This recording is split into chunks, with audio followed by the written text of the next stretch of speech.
the J&J Bowling Center as we get underway. The Faribault Falcon football team coming off a 41 donut win last night.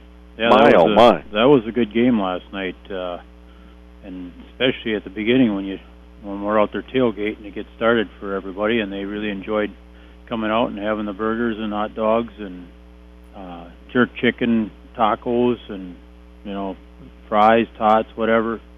Come on out and enjoy the games before. And this is for all the Owatonna people too. When they come over, I know you have to park or come in from the other side, but if you come in on the Faribault side, you can eat first and then walk around, and then you can enjoy the rest of the game on next Friday. So come on over and tailgate with the rest of us and have a good time and enjoy it. Yeah, that might have been the key formula to success last night. Yeah, there was a lot of people and a lot of new faces that came up and got food last night, even though the game was backed up a half hour. But there was still a lot of people that showed up to eat. Yeah, a couple thousand people that are there for the cross-country meet earlier in the day. Yeah, so that's why it had to be backed up. So we were able to keep it going, and we had quite a few people last night. I know bowling started. We'll get to that in a moment. But yep, high school or league bowling has already started, so that is going very well. We've got a few extra teams this year on certain nights, but if there's other people that want to get on Monday night or Wednesday night, just give us a call at 507-334-3262, and we'll get you in or put you on a team, or if you have a team to bowl with, you can sign up and get in. You don't want to plug those homemade soups they have out here at Bashers. I had the Italian noodle the other day. Oh, man, was that good. Yeah, the soups are very good here, and like I told you, Gordy, I came in here yesterday and it was vegetable beef at 9 o'clock. I had a cup of soup right away in the morning, and that's the thing of it is my grandma always told me to have soup is one of your best meals to have. So I always would come in and have a cup of soup every morning. That was kind of like my breakfast. So, gets you going, enjoys the great vegetables in there. We get a lot of our vegetables from the farmer's market yet, so by the time the end of October comes, we'll be done with that. But I was out there this morning getting all my stuff again for Bashers here and talking to the people, and they really enjoy. And then if I don't have it during the week, I go to their place and get it from them during the week, and they'll pick it fresh for me. So, yeah, it's always great food here at Bashers. There's nothing better than fresh ingredients. Yep, and like I said, we got a bunch of ribs going out the door tonight to go, so if there's people that are interested in a party at home or a Vikings game, let us know. We can have ribs, whatever you'd like, and we can have you pick it up and take it to your game or whatever you want to do. And I know next week's Green Bay, so I think there'd be a lot of people, or else you can come down here and have pizza, $8 pizza with 4 toppings, and watch the game here at Bashers. And if you've never had the Bashers homemade pizzas, they're very good. Yeah, they are. And matter of fact, we got a wedding next Saturday over in Medford, and we have to do pizzas during the wedding dance. So we're going to be doing fresh pizzas out there, right there at the wedding. So, yep, a lot of good things going on. All you can eat fish fry still every Friday night? Yes, it is. We have people that come in every Friday for the fish. And I was at the farmer's market today, and a couple people said, "Oh, we were out there last night for fish again." That is so good. And I said, well, the other day I was so hungry for fish, I went and put 4 pieces in myself so I could have a snack the other night while I was cooking, and stuff like that. But I tell you, you do get the knack for that fish, and it is very good. And last week I was up north visiting my brother and family, and so we went out and cooked some fish, and I took my batter with, and we used that for cooking the fish. So it's always a great meal to have. So what kind of fish is it? Is it cod? Yeah. Okay. But up there we were using walleye,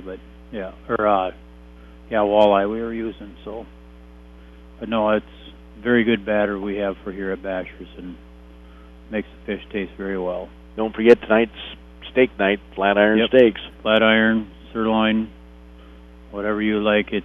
We got it here, and like I told Gordy last night, I said, well, maybe next Friday night I'll bring out a flat iron just for him at the football game for tailgating. I should have brought one last night. Oh, that's okay. The cheeseburger was very good. Yeah. So, and I did have a lot of people that came up to me that have never ate there and really enjoyed that great burger down there at the game. So, yeah. But yeah, there's a lot of things going on here. Get your birthday parties in. Start of next month, we got the Special Olympics here with a big tournament, all-day tournament for that. So there's a lot of things you can do here, family stuff. Come on in and enjoy the great atmosphere right here. And it's a great time. Yeah, high school bowling has started too. Yep, it will get underway today, and we'll let Terry here talk here in a second. So we'll let her on there. She'll be on here for a while, Gordy. You think? Yeah. Good luck. Wow, that was really nice, These wasn't it, boys Terry? are picking on me. Yeah, no kidding. Come on, I have a lot to talk about. It's an exciting season. We're just getting started up. Today, right in Faribault is our first meet. We have schools from all over our South Central Conference, from Mankato to Albert Lee to Owatonna. We have Janesville. Extremely excited. I do a lot of pairing here within the Faribault program. Pairing meaning I pair with other schools, other districts, so that they can come over, train with us, and then hopefully build their own team. And I started with, I think, 1 or 2 from Waterville about 3 years ago, and now they have a full varsity and a full JV. So it's Waterville, Legion, Morristown. Today is going to be their debut, too, in Faribault here, with a complete squad of both varsity and JV. So that's one of our missions here at the bowling center, is to train other communities so they can be successful also. So they use this bowling alley as their home?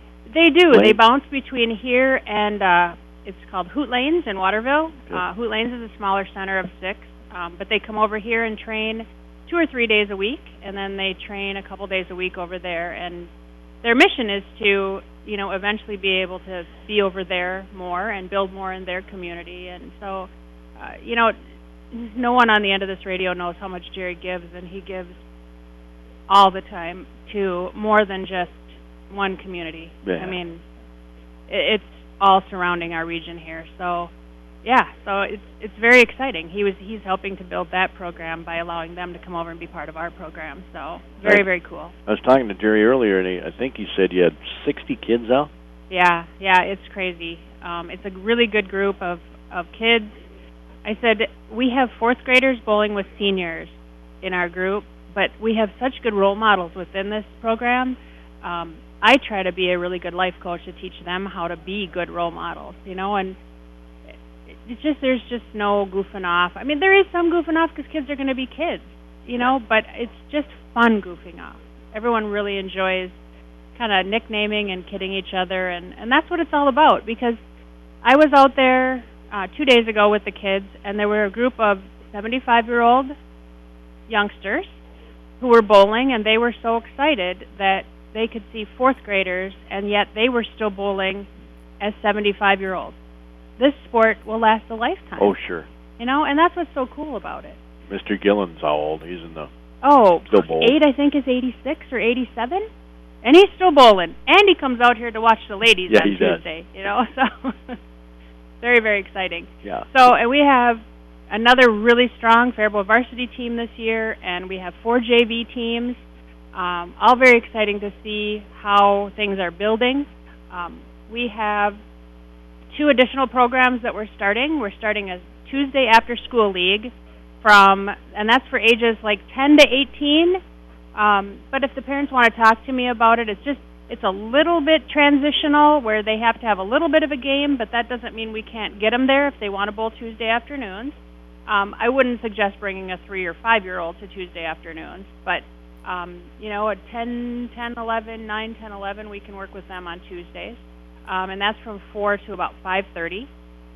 That is with the higher level high school bowlers, so there's a lot of learning that gets done there. And then Saturday mornings, of course, we're going to have band and prep, which are the kind of 8-year-olds and up, 8 to 10-year-olds and up. And then we're also going to have our peewees again this year. They're all going to start at 9:30 next week. So today, pretty much all day today, and then through the week next week, we're going to have sign up for all of those leagues. So if you want to get your kids into it, I always say there's $6 million in scholarship money in the bowling world right now, and there are not enough bodies to fill the positions at the college level. So they're going after their rugby players or their volleyball players to fill their bowling teams because there aren't enough bowlers. So it's my mission to build up as many as I can around here, because kids leaving our program are getting money, or they're getting reduced rate reciprocity, which is basically in-state tuition, out-state. And they get a ton of attention. You know, I'm so excited because I get to finally go see my own son, Brennan Howe, or Bean Howe, this afternoon. I haven't seen him for about a month. And he just made the varsity on his squad and down at Mount Mercy in Cedar Rapids. We have Logan Langer out of Owatonna, who's been very active within our program. He just made varsity. I'm trying to think of who else, but it's just really, really exciting to see the kids leave these programs and go on to collegiate programs. And I keep getting messages from all of them. I know Jason Magnuson from this program is on the Mankato State, or Minnesota State University Mankato team. I'm sorry. Yeah. I'm a Mankato Stater. So, and he sent me a message, and I believe Nash Doucette, who is from here, is trying out or is part of that Mankato team. Erin Schleiss, who left here, our first girl that got scholarship money, she's got her first competition next weekend, so she's excited. And it's so fun for me to hear back from these kids on how successful they are at their college level and how much fun it is within their college bowling team. And it's very funny because Brennan said to me, Bean, most people know him as Bean, he said to me, Mom, it's so nice to go to college being part of a sports community, because we all work together to be successful, not only on the lanes but off the lanes. So they have study groups, they study together. Those that may have, better knowledge in psychology are helping kids that maybe are going to help them with history. So it's really fun to see. I know Brian Johnson, who left here, very, very exciting. I helped the North Dakota State University team get kids together, and they're going to have a college team this year. They just sent me a message 2 days ago saying, thank you for helping us build this college team. I know so many of the kids. So I just said, hey, you're going there. Why don't you guys get together and form this team? And the college has stepped up to pay for everything except for their meals. So they just have to have money for meals, which is unbelievable for a state school. So that's really good. So Brian Johnson, who left here, is at NDSU, and I believe he's going to try out for that team also. So it's fun. Reed Ross, who left here a few years ago, he is now on the Mankato team. We still have Ryder Ross, I believe, on the Midland team down in Nebraska. Taylor Corner just came back, a full graduate from Midland University. So he's been kind of working out here at the Bowl until he can decide what he wants to do when he grows up. But it's exciting to see all these kids going off to this other level, all from our community here. So, and we work so hard, and Jerry gives so much so that we can have what we have here. So, and he allows for them to just do whatever we need to do. Yep, we're very blessed. So you think you'll have a pretty good team this year with the 60 guys and gals? Yeah, we are.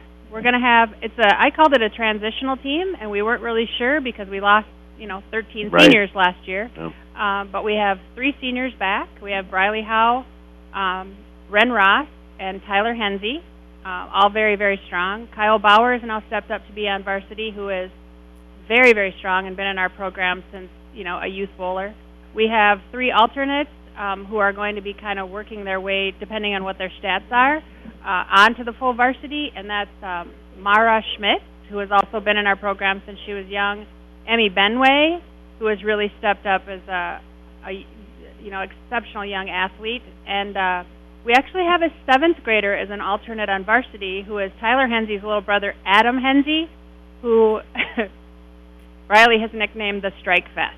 So even though he's a 7th grader, he doesn't miss the pocket. So he's a striking machine. He is a striking machine, and he's just a wonderful little kid, too. So when you put together a team, Terry, do you look at mixing a team, well, like, any other sport, usually you have different talents with different people? Like, for instance, you've got some people that could pick up spares better than others. Is that how you fill out your team? Oh, yeah, absolutely. When we do qualifying, we do 8 games of qualifying. They can actually do 10 and knock out 2 of their lower games if they want.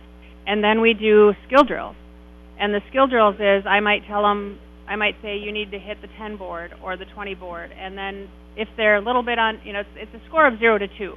If they are nowhere near it, it's a 0. If they're close to it, it's a 1. If they're right over it, it's a 2. So we do quite an extensive skill drill piece too, so that we can see that, because the one thing is, when we get to the varsity level, if we want to play a certain part of the lane based on the oil condition, like Sure. many people don't know that the oil conditions can vary, where heavier oil in the middle to lighter on the outside, or vice versa. They can do whatever they want with the technology we have now.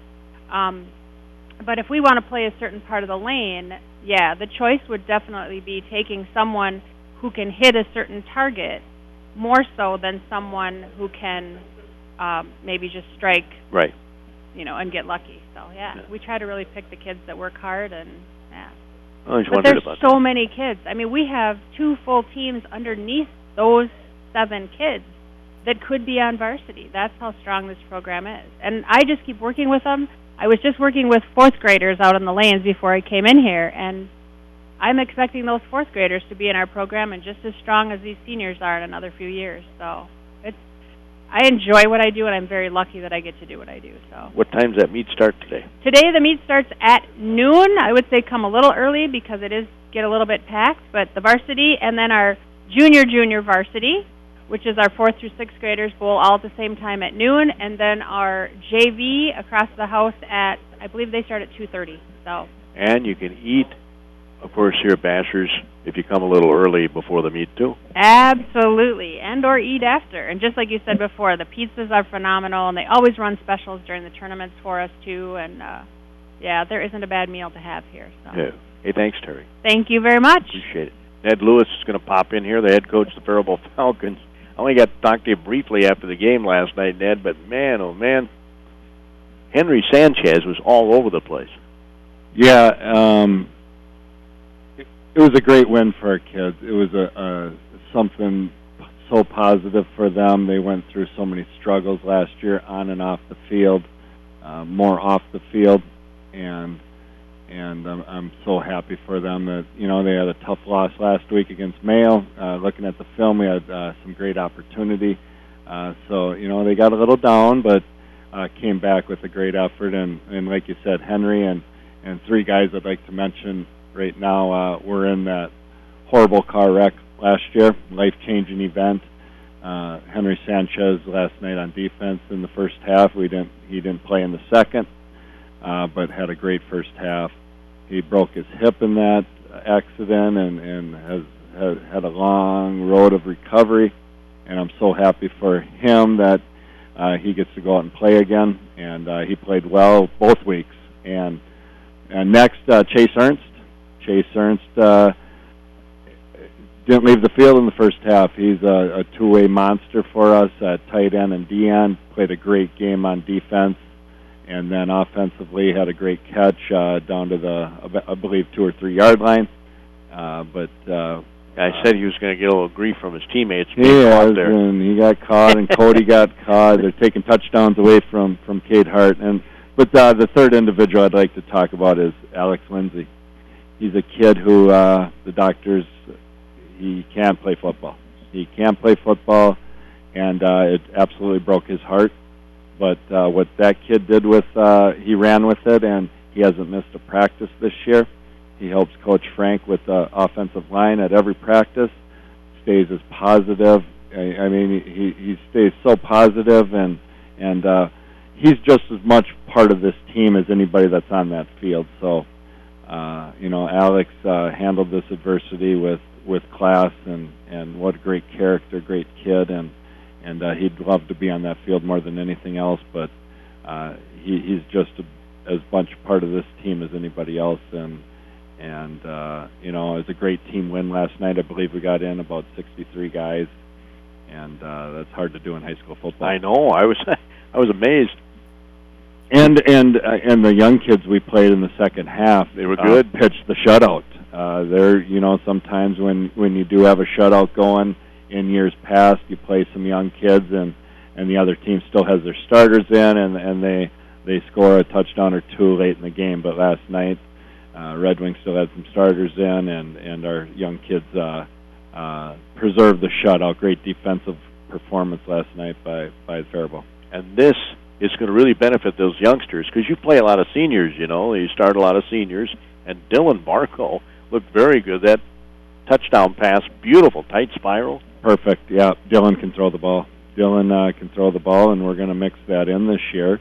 We'll move Cade out to receiver at some point. Cade's still our quarterback, and he's going to take majority of the snaps there. Right. But as a good wrinkle that we're going to put in, and we have put in, and just haven't showed it yet. Well, especially when you get in the red zone. Of course, I like to call it the green zone, not the red zone. Yep. The green zone, because you want to go into the end zone. But I mean, imagine he's 6'9". Who's going to out-jump him? 6'9" and athletic, and he'll go up and get it. I don't think he's dropped a ball in practice yet this year, and Vargo throws a perfect ball most of the time, and last night he threw a perfect strike to Sam Shendo, who ran a great route, and Sam's a junior who's up and coming, and it was a great way to end the game. And then with that touchdown, we got in Philip Lauberger. He's a German exchange student, and when Eric Ganna went down with the injury with the broken ankle, he's a part of the soccer team. He's from Germany, but he's on a Falcon soccer team, and he got in to attempt that extra point, and it just came up a little short. Well, yeah, he ended up on his derriere, and everybody was excited and clapping and giving him hugs. It was, and he seemed a little. I just met him the other day. And what a great kid, great personality, and I guaranteed him, you go kick this, they can't touch you. You're not going to get hit. And he came over after him. He goes, Coach, they tackled me. And I said it should have been a flag. Yeah, a nice kickoff too. And a nice kickoff. Yes, he came out Tuesday and Wednesday at practice, and him and Cade Kutchka, Cade's going to be good, and he's getting it towards that end zone in practice just about every kick, and he was, I believe, 3 for 3 on extra points last night. So Cade's a junior, and he stepped up huge with the loss of Eric Gannon. No, I can't remember. You told me what you guys had officially yardage-wise. I think we had something like 310 rushing and about 200 passing. So we had a good mix, and offensive line played well. And we'll look at the film and fix any mistakes we did make, but you wouldn't notice them last night when you can run away like that. Yeah. I was a little off. I had 485 total yards. Yeah, it was right around the 500 mark. I know the starters only played the first half, so I think Ramirez only had about 12, 13 carries for about 85, and Joe had about, Joe Jackson about 40, 50, and Cade Hart had a couple great runs. I think he ended with about 80.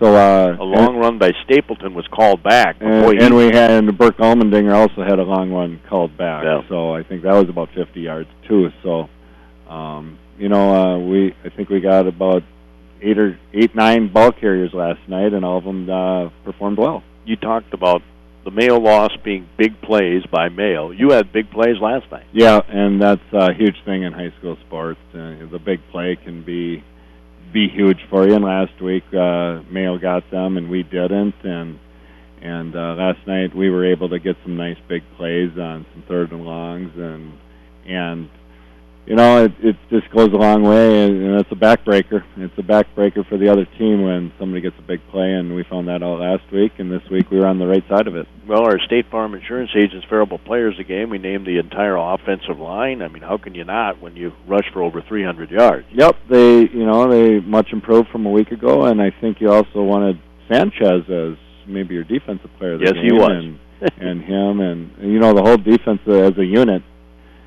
They swarmed the ball and performed great last night. Yeah, man, I can't believe how he was all over the field. He recovered a fumble, and he drilled the quarterback as he was throwing a couple of times. Yep, he's athletic, and that's what we need. I know Red Wings a more power team, but our upcoming opponents are full of speed and athletes, and we're going to have to match that athleticism here in the next 5 weeks. We got a bear of a schedule coming up. Yep. Owatonna comes to town next week. Starts with Owatonna, and they have great team speed. They have a nice line. They're big up front, but I think they have some excellent athletes, and all from the receivers to Jason Williamson at running back, only a sophomore. I believe he rushed for about 250 last night against John Marshall, and they do have some excellent team speed and some individual speed that we're going to have our hands full. But a confidence booster last night. Huge confidence booster, and that goes a long way, and we're not going to back down from anything. It's going to be a great challenge for us, but that's what it's all about. We want to see where we're at here in week 3, and our kids will look for they won't back down from anything after what they went through last year, and they're going to look forward to this challenge. Yeah, should be a lot of fun. It will. Hopefully get a break in the weather, and hopefully everybody comes out. Should be a great crowd. Yeah. Bruce Smith Field, Owatonna Huskies come to town. Hey, thanks for stopping out. Thanks, Gordy. Do appreciate it. And, of course, Franz Bolter is at a tournament, and Joanna Lane is at a tournament, so they're not going to be with us. I do have a little interview I did with Mrs. Lane after the Northfield match, so she talks a little bit about that, and maybe we can play that for you in just a minute, Jerry. Yeah. Yep. So come on in here if you want to watch some great bowling today with some great kids from southern part of Minnesota here. Come on in and watch it. It'll be a packed house. And if somebody wants to come here for lunch, don't worry about all the vehicles because they're all in the bowling center. So there's a place to sit here in the Bashers if you are out and about and need a place to eat. So don't just drive by because it's going to be full. So come on in and enjoy the great food here at Bashers. And like I said, Gordy, the specials all week long. And last night was a great fish night. Tonight's steak stacker night and flat iron steak. Tomorrow's pizza day and then it's half price appetizers and half price appetizers and happy hour during the Vikings games tomorrow. So we are starting that with the game tomorrow. I'm going to challenge people out there. You come out, you try the flat iron. If you've never had the flat iron, if you don't like the flat iron, I'll pay for it. How's that? Boy, Gordy, there might be a lot of people coming out here just to try it and make you pay for it anyways. No, you have to not like it. You have to be honest about this now. It is a very good steak. It's so juicy. I tell you, and I've had, and I know you have yours well done and stuff, and I've tried it well done, even though I don't usually cook them like that, but they are still nice and juicy, even if they're well done. So it's a very good steak. Come on out and enjoy that great food. It takes a little longer to prepare. Yeah, so if don't be in a big hurry because it takes at least another 20 minutes for it to cook because it's all meat and it just takes a while to cook. It is worth the wait. Right, it is. And I tell you, we have a lot of people that have flat irons that even come in here right now when we're done for lunch. They'll have a flat iron or a sirloin, whatever. They just love having that steak on Saturday. Yeah, I pretty much exclusively, I shouldn't say exclusively, but I'd say 90% of the time when I grill steak, it's going to be a flat iron. Yeah, and I'm tempted to do that tonight myself because I haven't had a steak lately. I've been eating a lot of chicken and stuff like that, but because I got to have more protein. According to my doctors, I don't have enough protein, so I got to keep eating more chicken and stuff like that. I wonder if I can get my doctor to tell me I need to have more protein. But anyways, well, it showed up on my scan, so they got to let me know this stuff. But anyways, it's a great year coming up. Come on in and enjoy the great food here at Bashers and J&J Bowling Center. The bowling is it's a blast. We've had a lot of people in here open bowling the last week.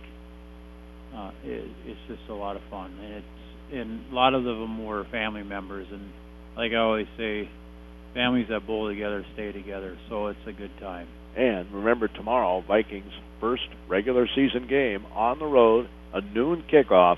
And I'm sure you'll have it on your big screen here. Yeah. People can come out here. You don't have to mess up the kitchen or the living room or the TV room or wherever you watch the game. You can come out here. You guys will clean up the mess. Yeah, we enjoy having everybody here to watch the game or whatever and cheer it on with whoever's here working with them and so on. But, yeah, come on in. Bring your friends. Have a good time. Enjoy the game. Yeah. And Gordy, what do you have, like cheese curds after the first quarter if they score shutout? We got half-price appetizers the whole game, so you got all kinds of stuff to pick from. So, there's a lot of things on our menu for appetizers. So, and the cheesy pickles, I tell you, they're the best. You got to have the cheesy pickles. And then, Gordy, by the way, they're doing the Taste of Faribault on Thursday. Yeah, we will right. be down there doing the Taste of Faribault. So come on down and eat the great food that we have there from Basher's down at our Taste of Faribault. You taking your ribs? Yeah, we'll be doing ribs for sure. We might do one more thing yet this year, so we'll see. I suppose you couldn't do the flat iron down there. No. That might be tough. No, we're deciding what other kind of sandwich or whatever we're going to have down there. We'll see. Yeah. Maybe one of your wraps. So, yeah, we'll see what we can do and so on. But, yeah, it'll be a good time again this year for Taste of Faribault, so come on down there and enjoy that. All right, I'm going to play this interview that I did with Joanna Lane after the Northfield match. Now, remember that Faribault got swept in this match. 25-21 was the score in the first set, and the next two were 25-15 each. Northfield really dominated the middle set and the third set for sure. But the first set, Faribault was up 14-8 at one point and ended up losing the set, and it was just a bummer. So here's the coach's reaction to all of this match, because I have to tell you, I was a little disappointed. You started so good in that first set, and then what happened? You know, mental toughness. Game 2, going down with our middle hitter getting hit. I have all three girls for me. Anyone that even is remotely possibly a middle is out on the court already. So finding another girl to step in as a middle, I think just blew them away, and they didn't know how to respond. Jordan went in and did a great job, actually, you know, and we let them know who had to play middle, each of them. But unfortunately, no one stepped up as leader on the court.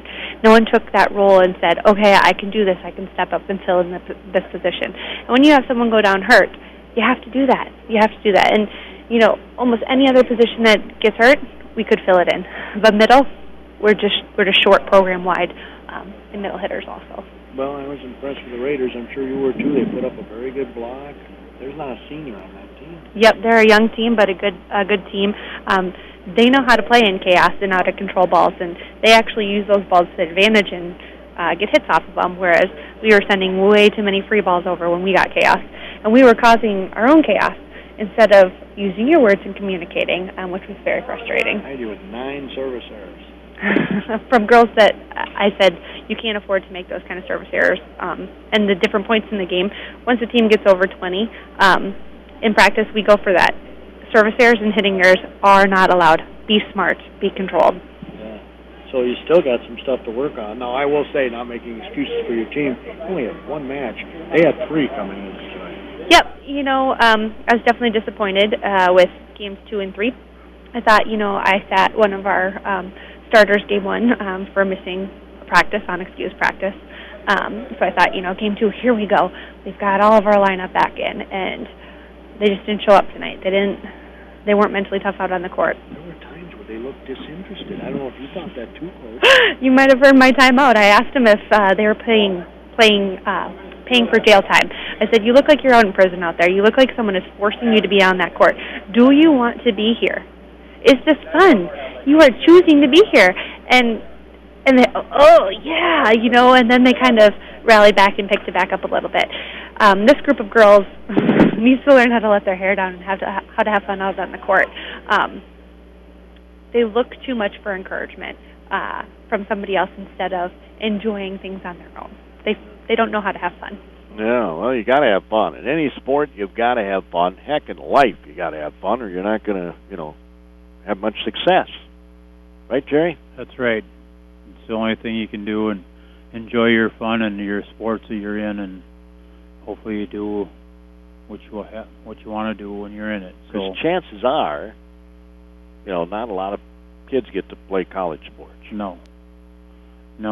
And that's one of the biggest thing is you know, when I went down to Iowa to play when I graduated, and I tell you, you think you're good up here.